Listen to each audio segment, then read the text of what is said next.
Krishna devotees, please accept my Hare Krishna devotees, please accept my humble obeisances. All glories to Srila Prabhupada and Guru Maharaj. Today we are reading Canto 3, Chapter 8, Text 23 to 33.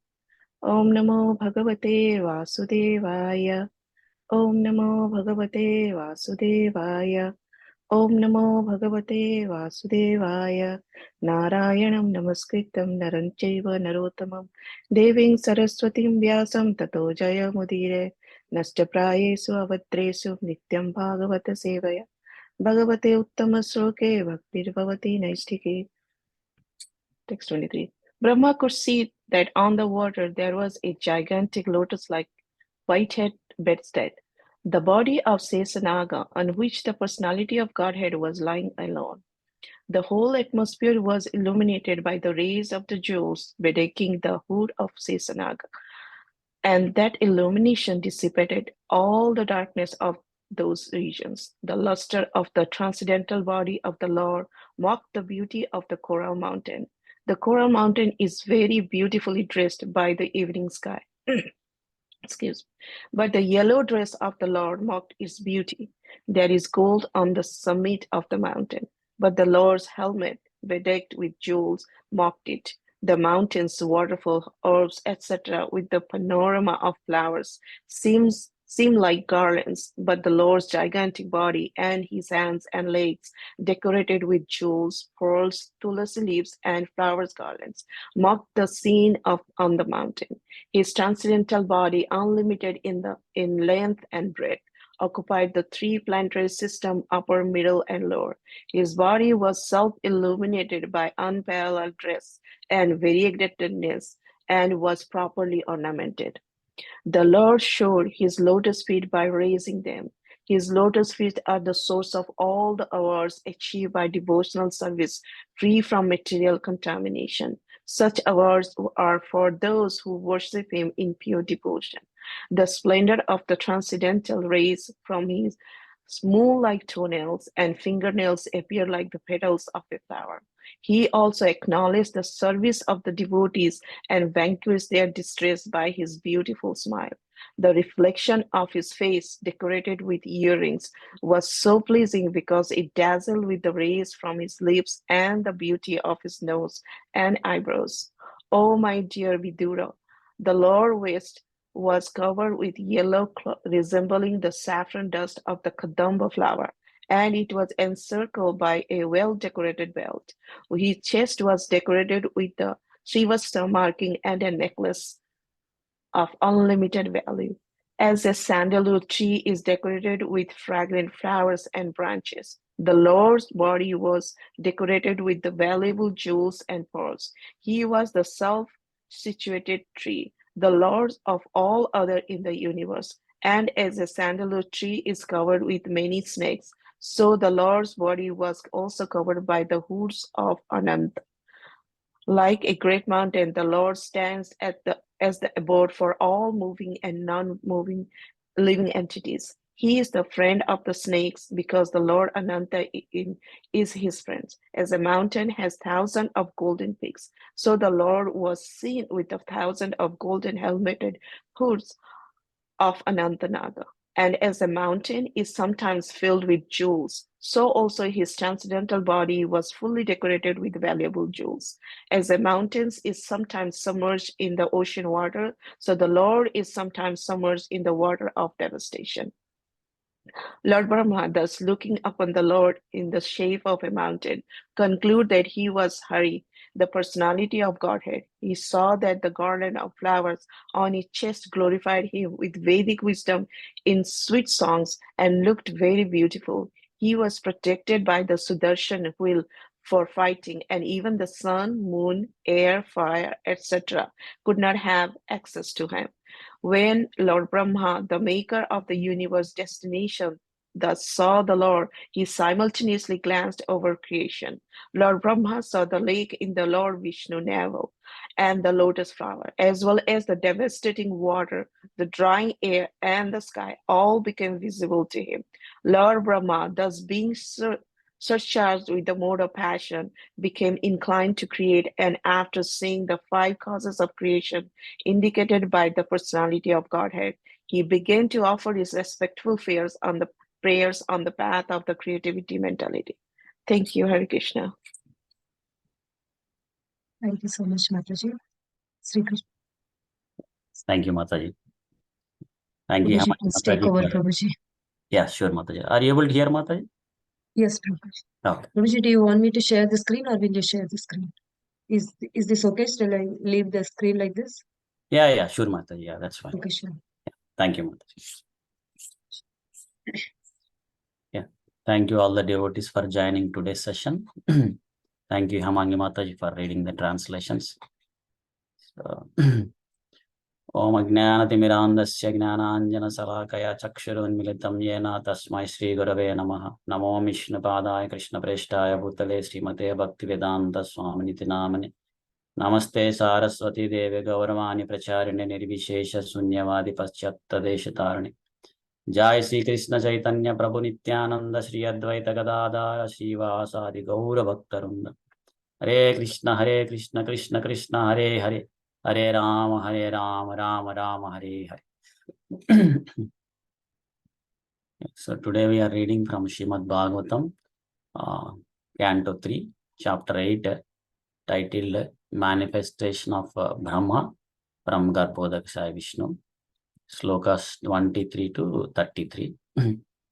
So just to give a background, so in the previous chapter, we see that Vidura asked many wonderful questions and he requested Maitreya Muni to narrate about the demigods or the manos and their descendants, and he also requests to explain about the time calculations in different planets and about the different divisions of the human society and different sacrifices, different penances, etc.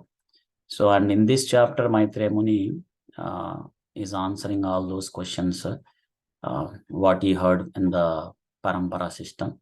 So he started how Garbhodakshaya Vishnu lying down on Garbhodaka water, and from his navel a lotus flower appeared, and then on top of that Lord Brahma appeared. Then Lord Brahma started searching out of his origin, is not successful. Then he performs tapasya and he sees Lord Vishnu and his abode. So today we'll read from, go through the slokas 23 to 33. But before that, in the previous sessions, we already heard how Maitreya Muni appreciated for the questions that Vidura asked, because the answers would help not only Vidura but all of us to understand the goal of the human life and this wonderful spiritual knowledge. And he is also giving all the answers what he heard from the parampara, the disciplic section, like from his guru, like that.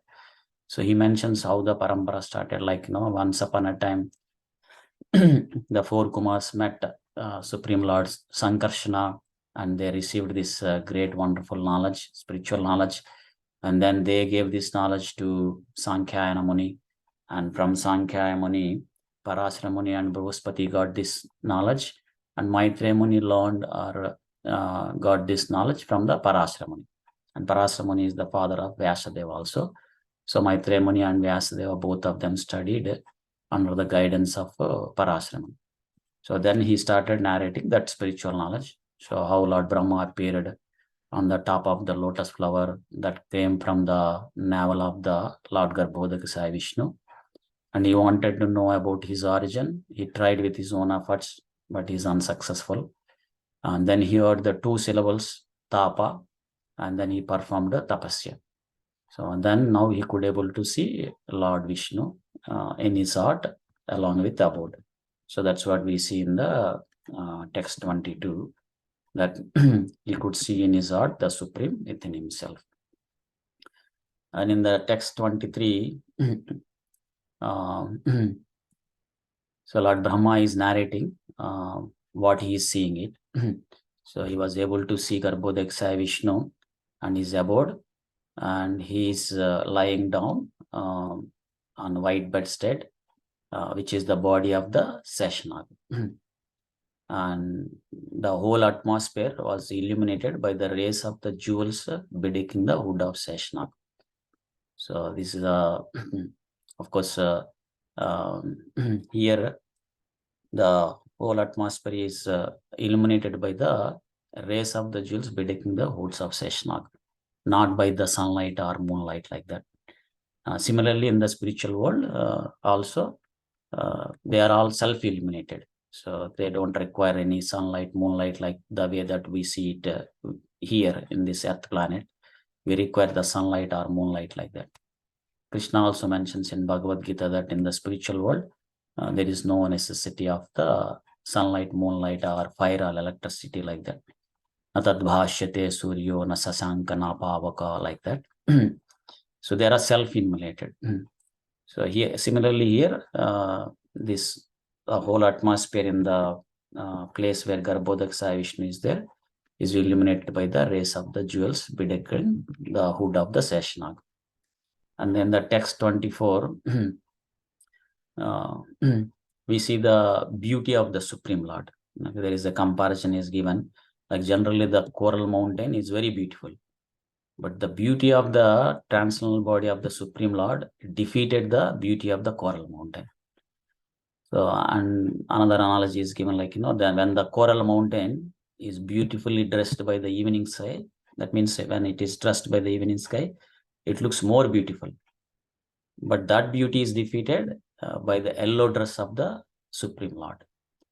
And similarly, the gold on the summit of the mountain is defeated by the Lord's helmet bedecked with the jewels. Like that, there is a comparison is given. So Krishna's beauty, the essence here is the Krishna's beauty is defeating any other beauty that we see in this material world. And Prabhupada also mentions that in the purport, because the beauty that we see is the perfected reflection of the transcendental body of the Supreme Lord. The beauty that in the spiritual world, when it is perfected reflection, then that's what the beauty that we see in this material world. So that's why it's not real beauty. So the real beauty is in the spiritual world.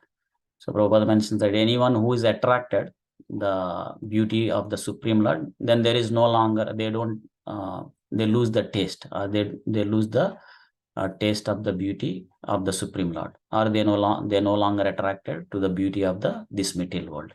There are many pastimes, like, one of the devotee, the disciple of Srila Ramanujacharya, Dhanurdas. So he was attracted by the beauty of one lady, the Sudra lady.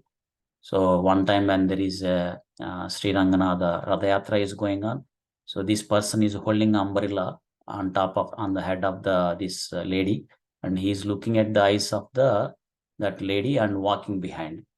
So when this scene was seen by Srila Ramanujacharya, he became very compassionate on this personality. So he asked why he is looking at like that, why he is doing like that, because there is a Radhayatra is going on, everybody is looking at the Supreme Lord. He said that, the beauty of this lady's eyes are so wonderful that you don't see any other beauty more than the beauty of these eyes. Then Srila Ramanuja says that, if he can show the more beautiful eyes than the beautiful eyes of this lady, then he said, I will surrender to you. Then he took this personality to the Srila Ranganath, and he prays to Ranganath that to reveal his beauty. So that's where when Dhanurdas sees the Ranganath's beautiful eyes, then he loses the interest of any beauty in this material world, or he is no longer attracted to the beauty of the lady that he is looking at. Then he becomes a wonderful devotee. His heart filled with devotion. He completely surrendered to Srila Ramanujacharya, and he became one of the prominent disciples.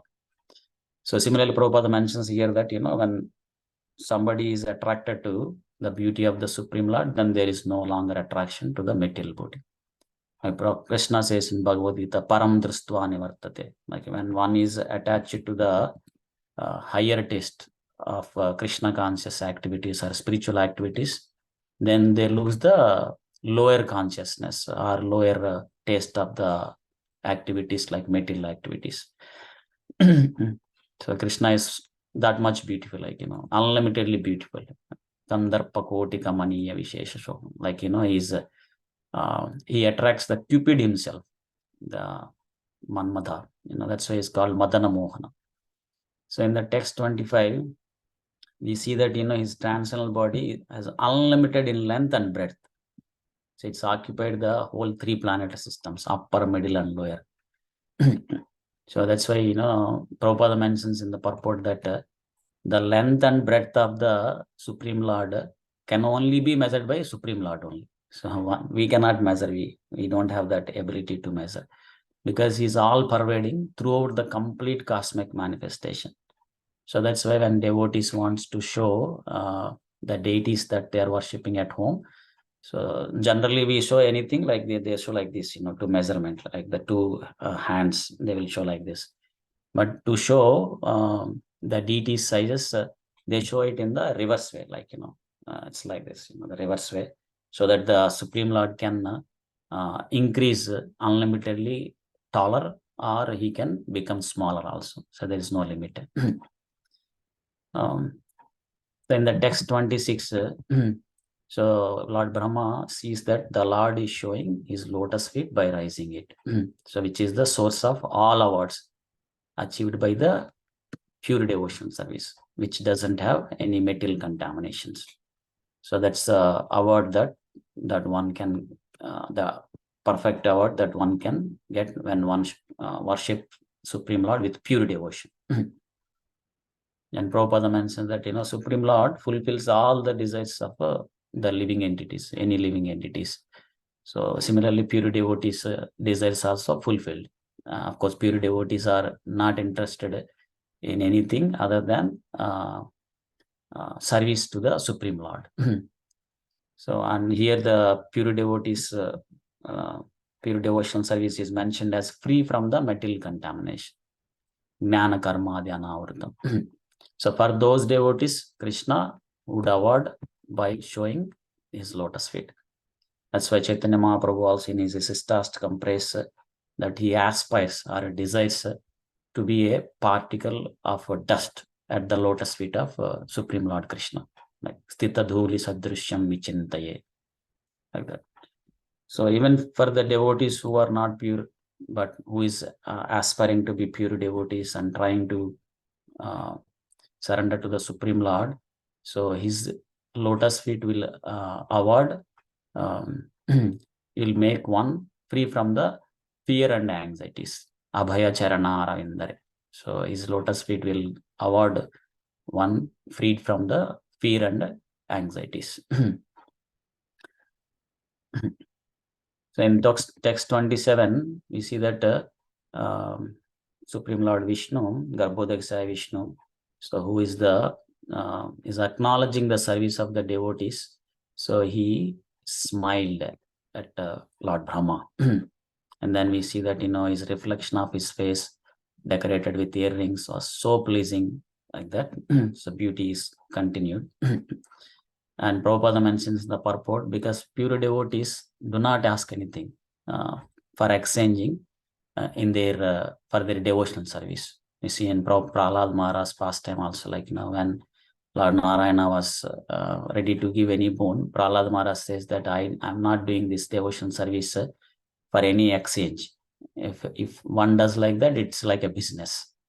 But he's doing it to please Supreme Lord Krishna. Because we see that, some people does the devotional service, which is nice, to fulfill their material desires, sarvakama, akama, sarvakama, moksha kama, like that. So some people has a moksha kama, they want to be liberated from this material world, which is very nice. That's also good. But pure devotees, they don't ask anything. So that's why Prabhupada mentions that the Supreme Lord becomes a debtor to the to those devotees, because they are doing service, but they are not expecting anything. So how would Supreme Lord will repay? He will repay with beautiful smile. So in that way, the pure devotees becomes very satisfied. And when the pure devotees becomes very satisfied, by seeing that the Supreme Lord becomes more satisfied. He becomes further satisfied. So this continues. This will goes on like that. So in the text 28, we see that, so the Lord waist is covered with yellow cloth resembling saffron, and then he has a well-decorated black belt, and his chest was decorated with Srivatsa markings. So these are some beautiful descriptions of the Supreme Lord. One difference between the Supreme Lord and some devotees who gets the Sarupya Mukti, like when they get liberated and promoted to the spiritual world through the Sarupya Mukti. So they look like Supreme Lord Vishnu only, Narayana. They'll also have 4 hands and their body looks very similar to the Supreme Lord. But one of the difference is Supreme Lord chest was decorated with Srivatsa marking. So Srivatsa is the place for Mother Lakshmi. But the other living entities who are who looks like the Supreme Lord due to the Sarupya Mukti, they will not have that Srivatsa mark. So that's another difference. Like we have 5 types of liberations, like Sayujya, Sarupya, Samipya, Salokya, Saristi, like that. This Sarupya Mukti is when the devotee gets the Sarupya Mukti, they look like the Supreme Lord only. But there are some differences, and one of them is the Srivatsa mark. And then the text 29, the further descriptions of the Supreme Lord by Lord Brahma is saying that, how a sandalwood tree is decorated with fragrant flowers and branches. Similarly, the Lord's body is also decorated with many, many wonderful, valuable jewels and pearls like that. And how a sandalwood tree is covered with many snakes, and the Lord body is also covered by the hoods of the Anantasesha. So we see this in the sloka that, how the Lord's body is decorated with many valuable jewels and pearls. Actually, the Supreme Lord is unlimitedly beautiful. Hence, when these ornaments are added on the body of the Supreme Lord, actually these ornaments becomes more beautiful than these ornaments adding any further beauty to the Supreme Lord, because he's already unlimited beautiful. So that's why the ornaments gets beauty, not Krishna is getting the beauty by wearing the ornaments. That's why in Bhagavatam it is said, Bhushana Bhushana Anganam, like the Supreme Lord's transcendental body is the ornament for all the ornaments. So whatever the ornaments that Krishna is wearing, they becomes more beautiful because they are on the body of the Supreme Lord. That's when the Nectar of Devotion, Srila Rupa Goswami says that Vibhushanam Vibhushya Syad Ena Tad Rupam Uchyate. Like the ornaments on the body of the Supreme Lord Krishna were not actually enhancing Krishna's beauty. Instead, the ornaments become more beautiful because Krishna is wearing them. So similarly, we can also have Krishna's ornament on our body, like So when we go to the shop and buy any gold ornaments, so of course they may enhance our beauty, but they will cost a lot. But the beauty of this Krishna's ornament is it's free of cost, and it will not only add the beauty to us, but it will also brings good fortune. So how we can do that is says that Naligege Bhushana Narayana Nama, like the ornament for the tongue is chanting the holy name of the Supreme Lord. Hare Krishna, Krishna Krishna, Hare Hare, Hare Rama, Rama Rama, Hare Hare, like that. So we can have the ornament to the tongue. That's a Krishna's ornament. So similarly, the ornament for our feet is to travel to the holy dhams, the place where Supreme Lord Krishna is worshipped. And the ornament to our home is to keep our home in the consciousness of Vrindavan, like in a Krishna consciousness. And the ornament for the ear is to hear Krishna Katha, or to listen the chanting of Hare Krishna Mahamantra. For the ornaments for the eyes is to see Krishna's deity form, or take darshan of the deities, devotees, like that. So like that, all our body can be decorated by these Krishna's ornaments. So then we become more beautiful and we become purified also. And then text 30, we see that there is a great, very nice comparison, like how a great mountain is the abode for all moving and non-moving living entities. Similarly, Krishna, the Supreme Lord, Garbhodaka Sai Vishnu, also the abode for all the moving and non-moving living entities. And how in this universe we see a mountain that has 1,000 golden peaks. So at least I didn't see in this Earth planet, but I'm sure there is a mountain which has thousands of golden peaks in this universe. Maybe if we see in this Earth planet, people probably will go and extract that gold. But there is a mountain which has thousands of gold peaks. Similarly, Supreme Lord Krishna has been seen by Lord Brahma with the thousands of golden helmeted hoods of Anantanaga. So that's a comparison is given like. So how a mountain is filled with jewels, similarly, Krishna's body is fully decorated with many valuable jewels. And how a mountain is sometimes, if it is closer to the ocean, then it is sometimes submerged in the ocean of water, like when there is a flood or like that. So similarly, Supreme Lord Garbhodaka Sai Vishnu also sometimes is submerged in the water of the devastation. So when there is an annihilation happens, and then there is a devastation water. So at that time, we see that Supreme Lord Garbhodaka Sai Vishnu is submerged in that water. So in the text 31, we see that Lord Brahma so is looking upon the Lord in the shape of the mountain. Then he concluded he was Hari. And he saw that Supreme Lord is garland of flowers, and he just glorified him with Vedic wisdom in sweet songs, and is looking very beautiful, is protected by the Sudarshana wheel for fighting. So we see that even the sun, moon, air, fire, they don't have access to this abode. So we see that, initially it looks like Lord Brahma saw the Supreme Lord Garbhodaka Sai Vishnu in the shape of a mountain. He thought it is a big mountain, but slowly he realized that it's not a big mountain, it is a Supreme Lord Vishnu.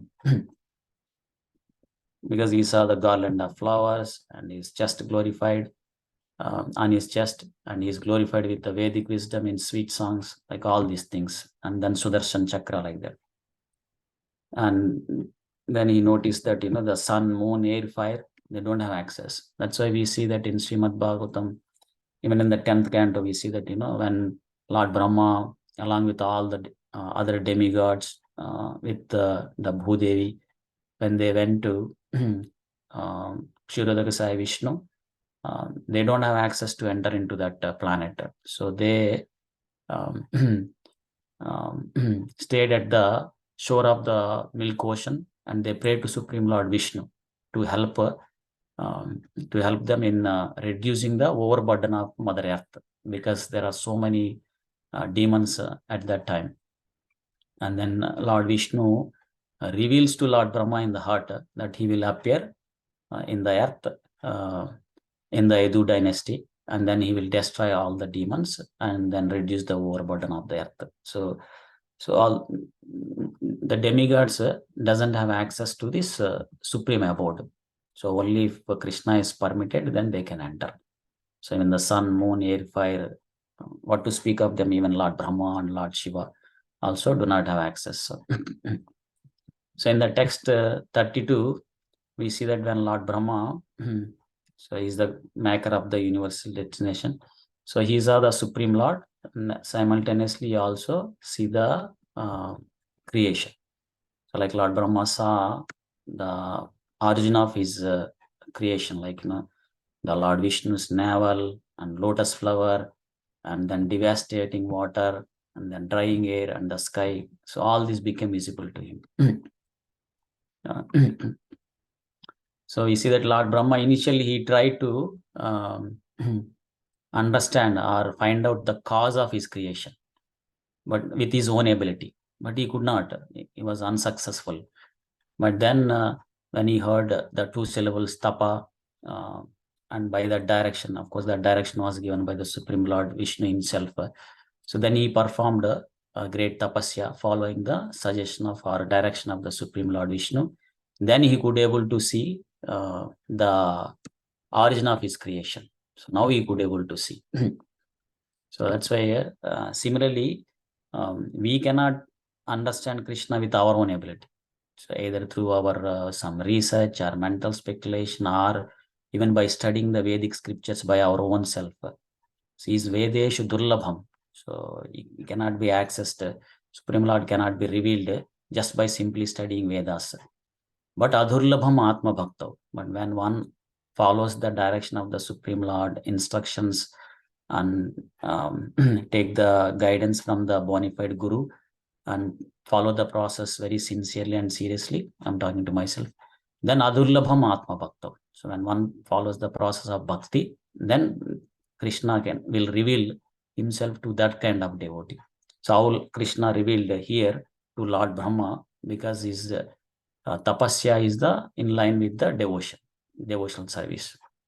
So those devotees will be able to understand because Krishna reveals to them. Krishna also mentions in Bhagavad Gita, like, Bhaktyamam abhijanati, like, he will be understand only by the devotees. So who are performing the devotional service. So not by anyone else. Of course, for this Kali Yuga, the process to follow the path of bhakti is to simply chant the Hare Krishna Maha Mantra. Hare Krishna, Krishna Krishna, Hare Hare, Hare Rama, Rama Rama, Hare Hare. So in the last sloka for today, and this is the last sloka of this chapter also. So Lord Brahma then surcharged with the mode of the passion, and he inclined to create. After seeing the 5 causes of the creation, so then he began to offer his respectable prayers on the path of creative mentality. So these 5 causes are mentioned in the previous sloka, right? So the Lord Vishnu's navel, lotus flower, and devastating water, drying air, and the sky. So these are the 5 causes of his creation. Then he started surcharged with mode of passion. Then he started inclined to create. And before that, he offering his respectable prayers to the Supreme Lord. And Prabhupada mentions in the purport that even if someone wants to create something in this material world, so they have to take shelter of the Supreme Lord. Then they can become successful because Krishna can empower them, and Krishna can give the guidance and necessary knowledge and the ability to create even in this material world. Like how the Lord Brahma was empowered and given the knowledge and given the guidance, and also Krishna already prepared all the primary creation, everything, so that Lord Brahma can continue the secondary creation. So similarly, even when someone wants to do creation in this material world, so they will become successful if they can take the shelter of the Supreme Lord. So I'll pause it here, and we will see in the next chapter the wonderful prayers that Lord Brahma is offering to the Supreme Lord Garbhodaka Sai Vishnu in the next session. So I'll pause it here. Thank you all for joining. Grandharaj Srimad Bhagavatam ki jai. Srila Prabhupada ki jai. Ananta Koti Vaishnava ki jai. Mancha kalpatarubhya Thank you so much, Prabhuji. siddhya vacha patitanam bhavanebhya Vaishnavebhya namo. Hare Krishna. Thank you all for joining today's session. Hare Krishna. Good class, Prabhuji. Thank you. Hare Krishna, Prabhuji. Thank you all devotees for joining for this session. Hare Krishna. Hare Krishna.